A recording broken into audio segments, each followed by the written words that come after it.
General Upendra Dwivedi ने एक बड़ी बात की है। आर्मी चीफ ने कहा कि ऑपरेशन सिंदूर एक भरोसेमंद और क्रिस्टा जैसा था, जिसमें हर म्यूजिशियन ने एक साथ मिलकर काम किया और 22 मिनट में पाकिस्तान के 9 आतंकी ठिकानों को तबाह कर दिया। लेकिन अब ऑपरेशन सिंदूर 2.0 कैसा होगा, इसका नया ट्रेलर भी आ गया। ऑपरेशन सिंदूर 2.0 में पाकिस्तान को संभलने का मौका तक नहीं मिलेगा। भारतीय सेना ऐसे हथियारों का इस्तेमाल करेगी जिसकी मुनीर ने कल्पना तक नहीं की होगी। इंडियन आर्मी पाकिस्तान पर राम प्रहार करेगी। और ये राम प्रहार कैसा होगा? इंडियन आर्मी ने पाकिस्तान को क्या चेतावनी दी? पैनिक में आकर पाकिस्तान ने क्यों अलर्ट जारी कर दिया? इस रिपोर्ट में देखिए।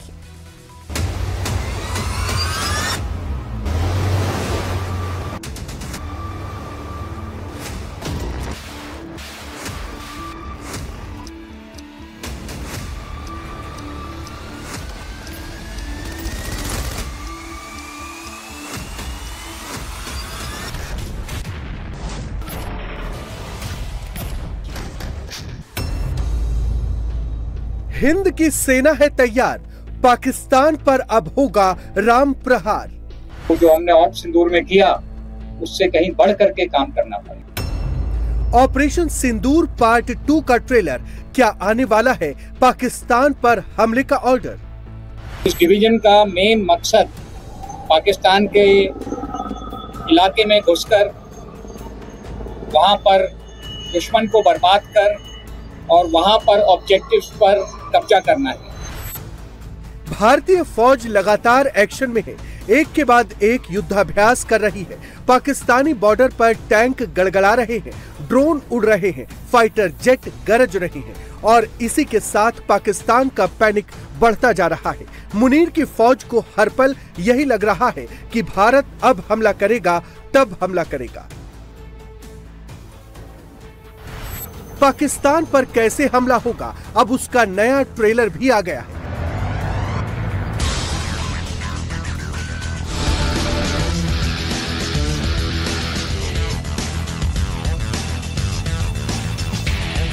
नदी में पार करके भारत की फौज कैसे पाकिस्तान में घुसेगी? आसमान में उड़ते अटैक हेलीकॉप्टर कैसे दुश्मन पर मौत बरसाएंगे? ड्रोन से कैसे मुनीर के फौजियों पर अटैक होगा?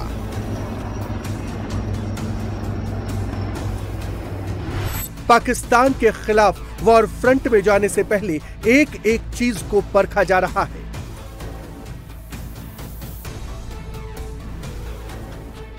साइबर से लेकर के केमिकल, न्यूक्लियर, बायोलॉजिकल सभी तरह की लड़ाई की हमारी तैयारी है। आप ये मान के चलिए कि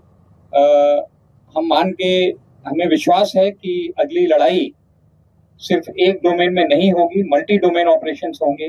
लड़ाई स्पेस में भी होगी, साइबर में भी होगी, ईडब्ल्यू में भी होगी, इंफोवॉर में भी होगी। पर जीत जो है वो जमीन पर ही हासिल होगी।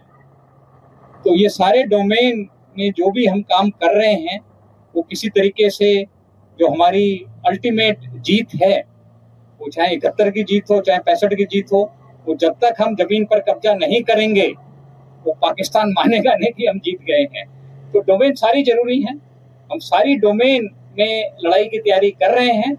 पर जो आप ग्राउंड पर देख रहे हैं ये फिर लास्ट, ये मान के चलिए कि सारी डोमेन को मिला करके लास्ट में जो ऑपरेशन होना है वो यही है जो आप देख रहे हैं। जब आर्मी के जनरल खुलकर पाकिस्तान का नाम ले रहे हैं, खुलकर चैलेंज और टारगेट की बात कर रहे हैं, तो आप समझ सकते हैं कि युद्ध कितना नजदीक है। इस बार युद्ध कैसा होगा ये अब सामने दिख रहा है।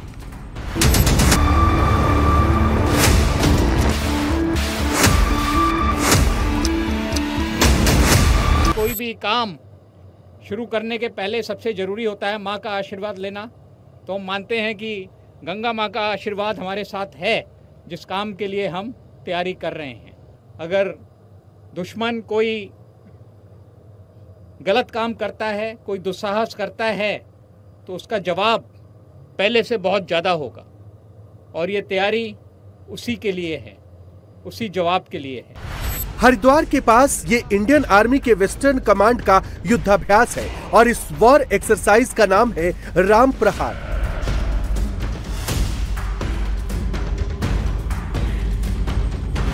वेस्टर्न कमांड को अगर पाकिस्तान पर हमला करने का ऑर्डर मिलेगा तो उसका पहला चैलेंज नदी होगी। पंजाब और राजस्थान साइड से पाकिस्तान और इंडिया के बीच नदियां हैं जो नेचुरल बॉर्डर का काम करती हैं। इसलिए इंडियन आर्मी नदी के रास्ते पाकिस्तान पर हमला करने का युद्धाभ्यास कर रही है।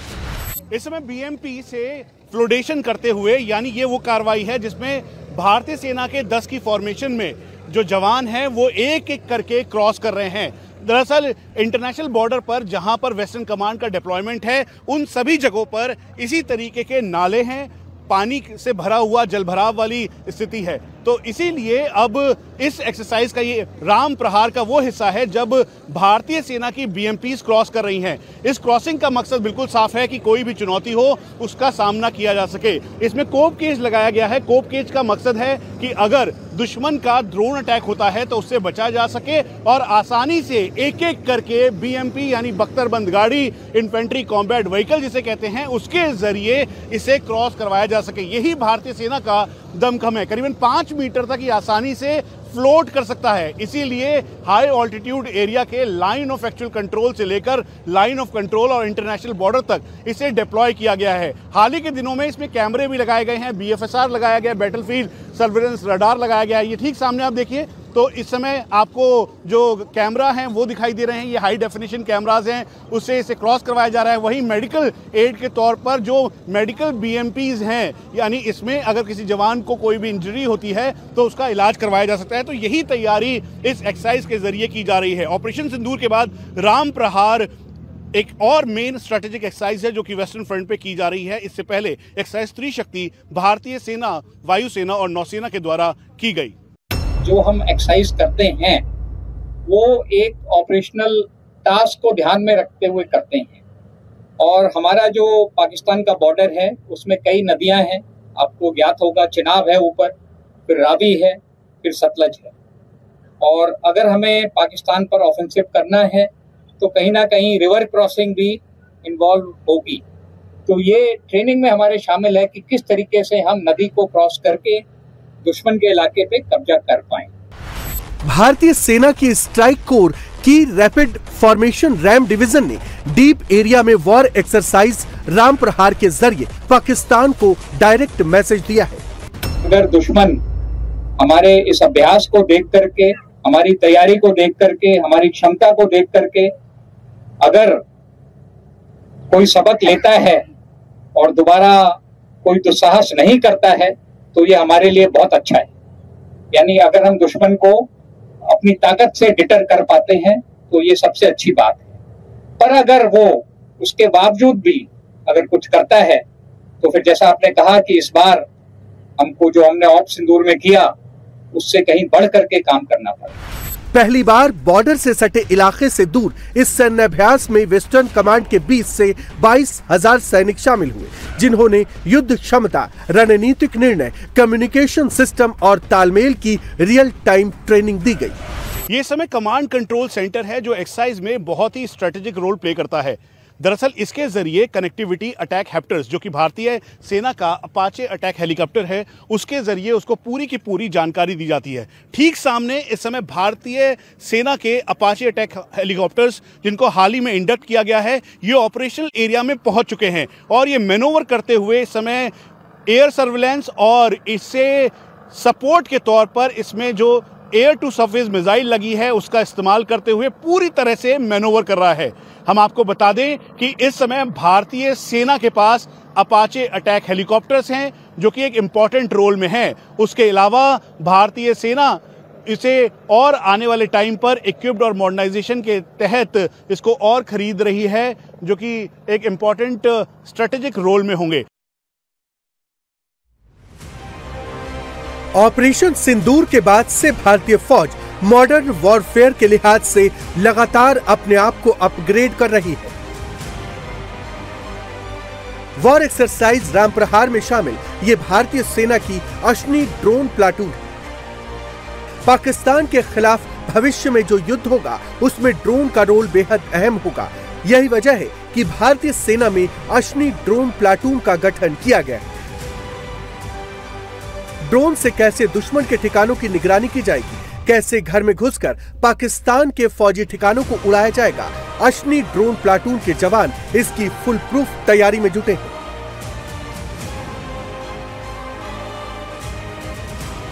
ये डिवीजन जो हमारी वेस्टर्न कमांड की ऑफेंसिव फॉर्मेशन है खड़गा कोर, उसका एक हिस्सा है।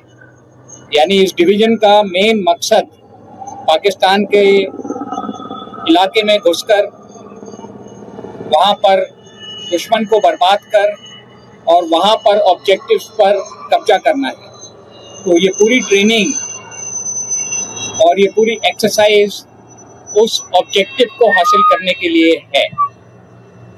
और जैसा कि आपने देखा कि आज की लड़ाई काफी कॉम्प्लिकेटेड है। टेक्नोलॉजी बहुत बड़े रूप में लड़ाई में शामिल हो गई है और सभी प्लेटफॉर्म्स, टैंक्स, बीएमपीज, अटैक हेप्टर्स, एयरक्राफ्ट सभी लड़ाई का एक हिस्सा हैं। पर इतनी ज्यादा टेक्नोलॉजी, इतने ज्यादा इक्विपमेंट के बावजूद भी जो सबसे जरूरी चीज है वो है ट्रेनिंग।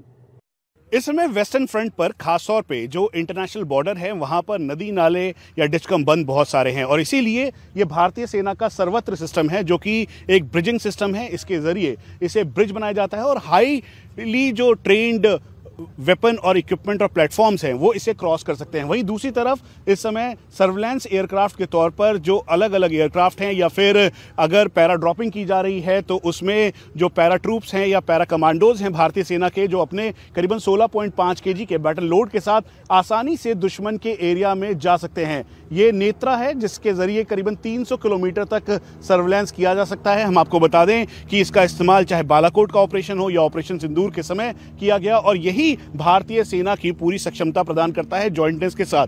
अब ठीक सामने सर्वत्र ब्रिजिंग सिस्टम है जिसके जरिए नदी को क्रॉस करने के लिए या अगर पानी का कोई रिवराइन एरिया है उसे क्रॉस करने के लिए इसमें से आसानी से बीएमपी चले जाए, टैंक चले जाए, आर्टिलरी मूवमेंट हो, इसके लिए पूरी तैयारी की जा रही है। आप देखेंगे तो मॉडर्न वेपन्स, इक्विपमेंट, प्लेटफॉर्म के साथ चाहे ड्रोन हो जिसमें अटैक ड्रोन यानी कैमिकाजी ड्रोन या फिर उसका सर्विलांस ड्रोन जो हाल ही के दिनों में अश्नी प्लाटून तैयार हुई है उनका डिप्लॉयमेंट है। उसके अलावा जो बैटलफील्ड सर्विलांस रडार जो है उसको डिप्लॉय किया गया है। जीप पे कार्ल गुस्टाव रॉकेट लॉन्चर हो, AK-203 जो हाल ही में इंडक्ट किया गया, गलील या उसके अलावा जो बाकी जो वेपन सिस्टम है, भारतीय सेना इससे पूरी तरीके से लैस है और यही भारतीय सेना की राम प्रहार वाली तैयारी है। वेस्टर्न कमांड के इस युद्धाभ्यास में सबसे ज्यादा आपको ये आर्म्ड व्हीकल नजर आ रहा होगा। नदी पार करता, सैनिकों को लेकर जाता, ये है मॉडर्न जंग का सबसे दमदार कामदार व्हीकल। BMP-2 कुछ साल पहले तक रूस से खरीदा जाता था लेकिन अब भारत खुद ही इसे बनाता है। इसकी खासियत यह है कि ये 30 mm वाली मशीन गन से लैस होता है। युद्ध के वक्त 360 डिग्री यानी हर तरफ घूमकर दुश्मन पर हमला कर सकता है। BMP-2 टैंक का वजन 14,000 किलोग्राम है और अपने वजन के कारण ही ये टैंक फिलहाल सबसे खतरनाक हथियारों में से एक है। मौजूदा वक्त में इस BMP की तैनाती चीन सीमा पर सबसे ज्यादा है। ये वर्ल्ड का सबसे भरोसेमंद आर्म्ड व्हीकल है जिसमें anti air gun, anti tank missile fit कर सकते हैं। इस समय इंटरनेशनल बॉर्डर से लेकर लाइन ऑफ कंट्रोल तक BMPs को तैनात किया गया है। उसके साथ साथ हाई ऑल्टीट्यूड एरिया चाहे वो लद्दाख का हो या अरुणाचल प्रदेश में, वहां पर भी BMP-2 का डिप्लॉयमेंट है। हम आपको बताते हैं कि ऑपरेशन सिंदूर के वक्त इसने लॉजिस्टिक और ट्रूप मूवमेंट के लिए बहुत ही इंपॉर्टेंट काम किया। इन्फेंट्री कॉम्बैट व्हीकल हाल ही के दिनों में इसे और मॉडर्नाइज करने की पूरी तैयारी है और इस एक्सरसाइज में भी आप इधर देखेंगे तो ये BMP है, उसमें एंटी एयरक्राफ्ट गन लगा है। उसके अलावा इसके अंदर एंटी टैंक गाइडेड मिसाइल से इसे लैस किया जा सकता है। डे नाइट ऑपरेशनल कैपेबिलिटी है। यहाँ तक कि अगर पानी काफ़ी ज़्यादा है, करीबन 5 मीटर से ज़्यादा है, तो ये आसानी से फ्लोट कर सकता है। ये ऊपर जो आपको दिखाई दे रहा है दरअसल ये कोब केज है। जो ड्रोन के अटैक्स हैं उनसे बचने के लिए इसको पूरी तरीके से तैयार किया गया है। यहाँ तक कि इसे और मॉडर्नाइज करते हुए इस पर सर्विलांस कैमरास लगाए गए हैं ताकि इसके ज़रिए निगरानी की जा सके।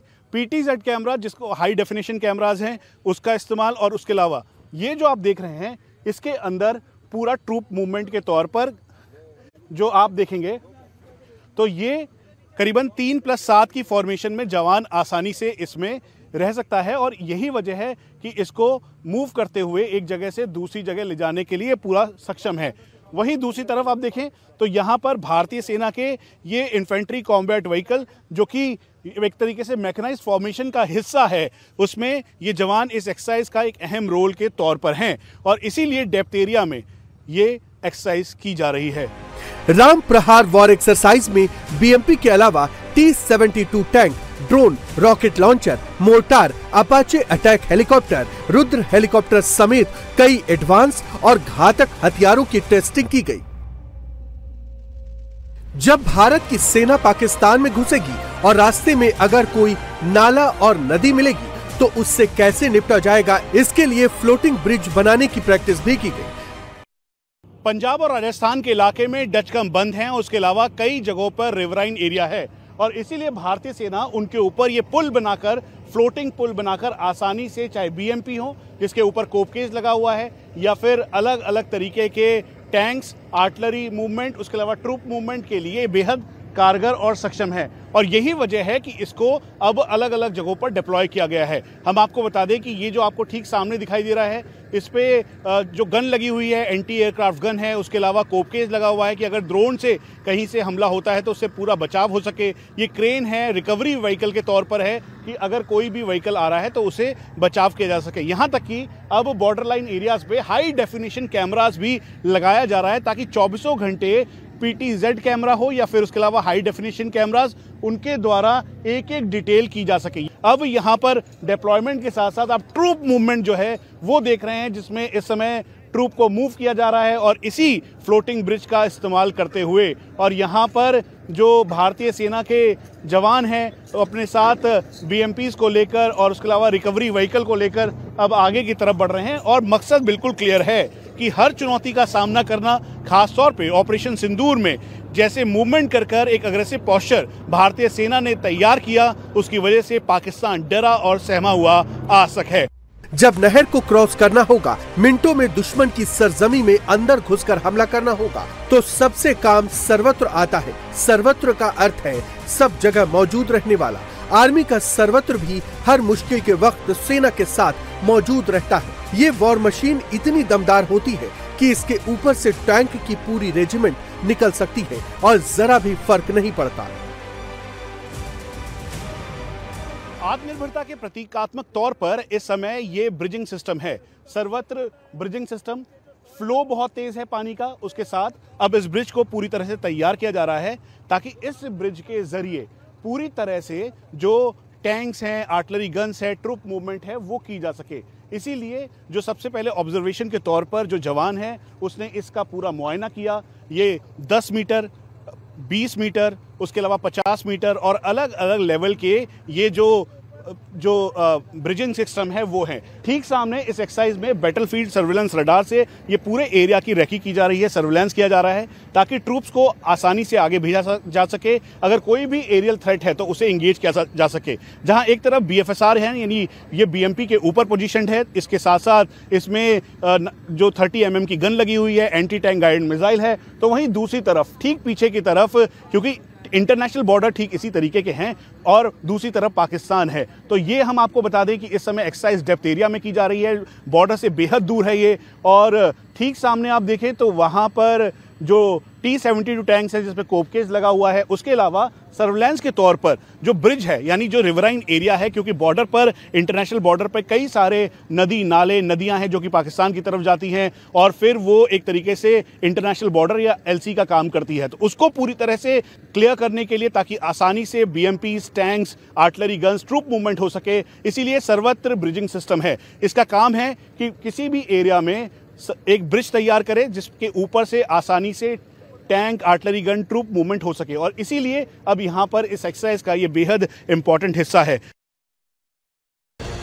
जमीन पर BMP और आसमान पर अपाचे हेलीकॉप्टर, इस तालमेल के साथ जब भारतीय सेना पाकिस्तान पर टूटेगी तो मुनीर के फौजियों को भागने का रास्ता तक नहीं मिलेगा। अपाचे हेलीकॉप्टर दुनिया का सबसे घातक अटैक हेलीकॉप्टर। अपाचे 300 किलोमीटर प्रति घंटे की स्पीड से उड़ सकता है। अपाचे की कॉम्बैट रेंज 480 किलोमीटर तक है। इस अटैक हेलीकॉप्टर में hell missile, ATAS missile, AGM-65 missile और स्पाइक मिसाइल भी लग सकती है। साथ में Hydra 70 mm air to ground rocket, CRV-7 rocket, APKWS 70 mm rocket fit रहती है। इसके अलावा ट्विन स्ट्रिंजर मिसाइल सिस्टम भी अपाचे में लगाए जा सकते हैं। जब जंग होती है तो अटैक हेलीकॉप्टर दुश्मन के अंदर घुसकर हमला करते हैं। बॉर्डर क्रॉस करने का ऑपरेशन होता है। ऐसे में कम्युनिकेशन बनाए रखना बड़ा चैलेंज होता है, जिसका जवाब है ये। इंडियन आर्मी ने BMP में अपाचे कंट्रोल सेंटर बना दिए हैं। दुश्मन के एरिया में जाकर अपाचे पायलट को सही और सटीक जानकारी देते हैं कहां पर हमला करना है। पूरा कम्युनिकेशन सेंटर अब सेना के साथ चलता है। आप ये मान के चलिए कि आपने जो इक्विपमेंट यहाँ देखा है वो तकरीबन सारा इंडिजिनस ही है। और मुझे तो ये बताते हुए बहुत खुशी है कि ज्यादातर ड्रोन्स जो आप उड़ते देख रहे हैं, ये हमने अपने सेना ने अपनी वर्कशॉप में खुद बनाए हैं। यानी कि इंडिजनाइजेशन से भी हम आत्मनिर्भरता में हम एक कदम और आगे बढ़ गए हैं कि जो हमारा रिक्वायरमेंट है हम उसको खुद भी प्रोड्यूस करने में सक्षम हो रहे हैं। हथियारों की टेस्टिंग हो रही है। जवान हमला करने के लिए पूरी तरह से तैयार है। पाकिस्तान भी अच्छे से जानता है, आज नहीं तो कल नवंबर के आखिरी हफ्ते में या दिसंबर के पहले हफ्ते में इंडियन आर्मी बॉर्डर क्रॉस कर सकती है। जितना गोला बारूद बॉर्डर पर इंडियन आर्मी दाग रही है, उतनी पाकिस्तान की सांसें चढ़ रही हैं। जैसा हमारी लीडरशिप ने भी कहा है और मैं उसको दोहराना चाहता हूं कि इस बार अगर दुश्मन कोई गलत काम करता है, कोई दुस्साहस करता है, तो उसका जवाब पहले से बहुत ज्यादा होगा और ये तैयारी उसी के लिए है।